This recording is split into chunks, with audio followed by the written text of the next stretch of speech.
Hai guys, selamat datang di channel Ankun. Fans saya sahabat Jujutsu silahkan merapat, karena di video kali ini kita akan membahas lanjutan cerita Jujutsu Kaisen setelah Itadori yang berusaha keras untuk melancarkan pukulan Black Flash-nya ke arah Mahito. Tapi arwah terkutuk itu sendiri mampu mengimbangi dan bersiap untuk melancarkan pukulan kerasnya pula. Lebih tepatnya, kita akan mereview manga Jujutsu Kaisen chapter 132 yang bersumber dari website Jujutsu Kaisen atau forum Reddit.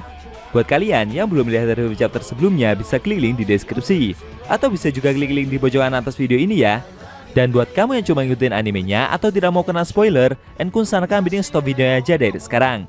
Nah, di chapter 132 ini, pertempuran Yuji melawan Mahito telah mencapai akhir. Namun secara mengejutkan, roh terkutuk itu mendapatkan bantuan dari rekannya yang lain. Penasaran? Oke, langsung aja kita bahas. Let's go!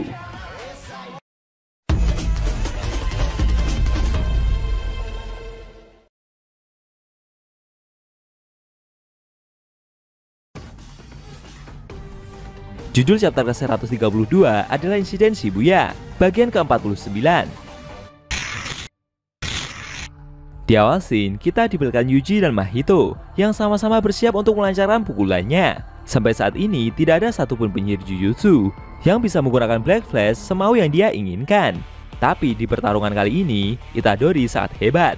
Bahkan sampai membuat Mahito berpikir kalau lawannya ini mau mengeluarkan teknik itu semau yang dia inginkan. Itadori memang akan menggunakan pukulan Black Flash. Kalau sampai ceroboh, maka itu sama saja dengan mati. Mahito sendiri juga sudah menyusun gerakan untuk melakukan serangan balasan. Secara mengejutkan, roh terkutuk itu merubah bentuk tubuhnya sebelah kiri yang bertujuan agar penyihir tersebut mau menyerangnya ke arah situ.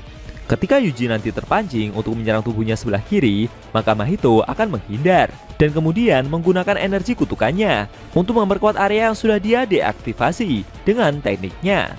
Dia mengetahui jika Itadori telah memfokuskan energi kutukannya pada pukulan yang dia lancarkan. Maka dari itu, Mahito akan menyerang balik ke arah leher penyihir tersebut dan mengakhiri semua ini. Benar saja, Yuji langsung menyerang dada kiri roh terkutuk itu. Dan dengan sigap, Mahito segera menyerang balik ke arah lehernya. Ketika kata kemenangan muncul di dalam pikirannya, secara tak terduga, dada kiri Mahito malah menerima luka dari pukulan yang penyihir itu lancarkan. Mahito begitu kaget, karena serangan yang dia terima barusan adalah kedua yang tertunda. Dan dengan sigap, Yuji juga berhasil menghindari pukulan yang roh terkutuk itu lancarkan. Teknik Divergent Fist tercipta karena kebiasaan buruk dari Yuji.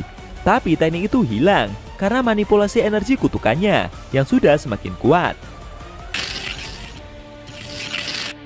Namun di sisi lain, sejak pertarungannya melawan Choso, membuat Itadori jadi bisa untuk mengontrol Divergent Fist-nya tersebut.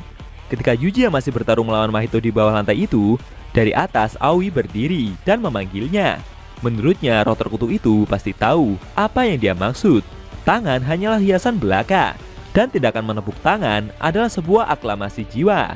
Lalu penyihir tersebut membenturkan kedua tangannya, seperti mengaktifkan teknik yang biasa dia keluarkan. Sontak saja, Mahito yang masih bertarung itu mencoba untuk menjaga jarak. Tapi ternyata teknik tersebut tidak bekerja, dan mereka juga tidak bertukar posisi. Aoi sendiri memberitahu jika sepertinya teknik kutukannya memang telah mati. Namun dari arah lain, Yuji segera melancarkan pukulan Black Flash-nya dengan sangat keras. Dan seketika membuat roh terkutuk itu menerima luka yang sangat parah.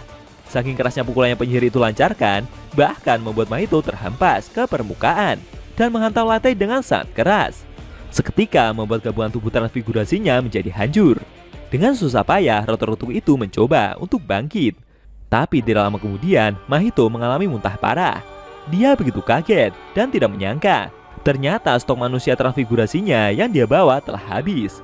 Hal tersebut membuatnya tidak bisa lagi untuk meregenerasi diri.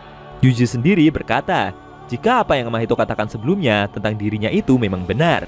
Dia mengaku ingin menolak Mahito dan meyakinkan diri bahwa yang roh terkutuk itu perbuat adalah kesalahan. Tapi sekarang itu sudah tidak penting lagi, karena dia akan membunuh Mahito di sini.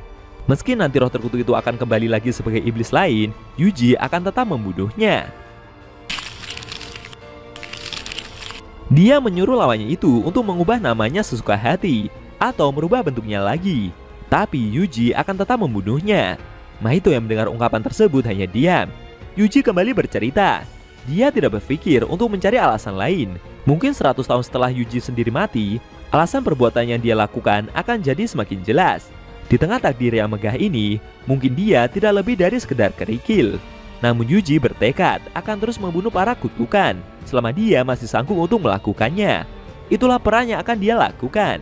Melihat posisinya yang sudah tidak berdaya dan seperti mau dibunuh, Mahito pun segera mencoba kabur dari lokasi tersebut.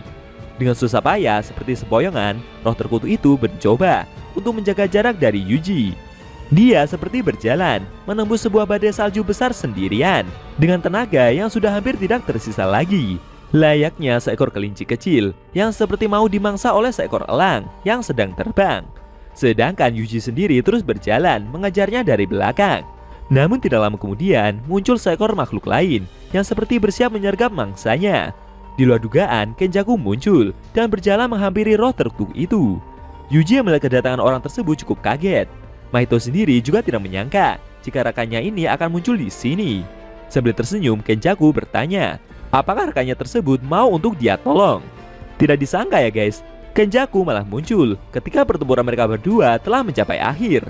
Apakah villain tersebut berencana untuk membantu Mahito? Lalu strategi apa yang akan Yuji dan kawan-kawan lakukan untuk mengantisipasi lawannya itu?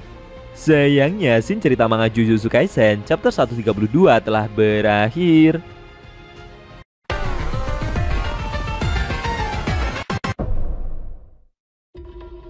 Nah, itu tadi review manga Jujutsu Kaisen chapter 132 yang isinya memperlihatkan Kenjaku yang muncul di medan pertempuran dan menghampiri Mahito yang sudah tidak berdaya itu. Kedatangan penyihir jahat itu adalah untuk memberikan bantuan kepada rekannya tersebut. Bagaimana menurut kamu? Jangan lupa tinggalkan komentar kalian ya. Kalau mau nonton review sebelum atau selanjutnya bisa klik link di deskripsi.